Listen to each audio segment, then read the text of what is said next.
অভাব অনটনের সংসার, যেভাবে হোক কাঠ কাটতেই হবে। কাঠ না কাটলে চলবে কিভাবে? কে আমার ঘরের সামনে, কে ওখানে কাজ করছে? এই ছেলেটিকে তো আমি আগেও দেখেছি, চেনা চেনা লাগে। না, এটাই কাজ হবে না, একটা কুঠার আনতে হবে। কুঠার দিয়ে কাটলে ভালো হবে আরো। এই ছেলেটি তো খুবই সৎ, আমি আগেও কয়েকবার পরীক্ষা করেছি। পেটের দায়ে কাজ করতেই হবে, যেভাবেই হোক আমার এই কাঠটা কাটতেই হবে। এটা না কাটতে পারলে আমার আজকে খাবার হবে না। আমার বউ বাচ্চা সবাই অনাহারে আছে, তাদেরকেও তো আমার খাবার দিতে হবে। যেভাবেই হোক আমার এটা কাটতেই হবে। হ্যাঁ, এই সৎ ছেলেটার জন্য তো আমার কিছু করতেই হয়। যেভাবেই হোক এই ছেলেটার জন্য আমি কিছু করব।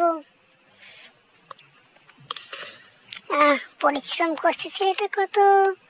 এই ছেলেটার জন্য আমি কিছু করব। ওকে আমি জাদু দিয়ে যে কোনো ভাবে ওকে আমি কাঠ কাটার ব্যবস্থা করে দেব, আমার মন্ত্র শক্তি প্রয়োগ করে। দেখি ওর মাথায়, হ্যাঁ হয়ে গেছে। এই তো তোর এই কাঠ নিয়ে তুই বাজারে বিক্রি করবি, বুঝলি?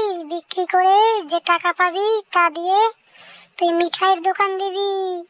তোর এই মিঠাইয়ের দোকানে অনেক লোক আসবে, তুই এই শহরের সব থেকে ধনী হবি। ঠিক আছে পরিমণি, ঠিক আছে, আমি তাই করলাম। তাহলে আমি এগুলো নিয়ে শান্তিহাট বাজারে বিক্রি করে তারপরে টাকা দিয়ে মিঠাইয়ের দোকান দেব। তাহলে আমি চলে যাচ্ছি, তুমি আমায় বাঁচালে গো, আমি খুবই অভাবের ভিতরে ছিলাম। হ্যাঁ হ্যাঁ, যা যা।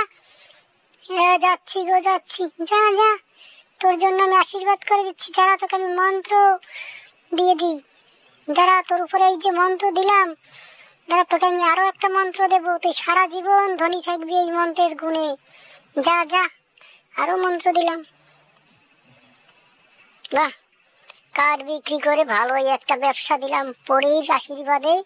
এখন আমি ভালোই আছি, আমার সংসার ভালোই চলছে। এখন এই দেশের আমি একজন ধনী ব্যবসায়ী, আমার মিষ্টির কাছে মানুষ উহু পড়ে যায়।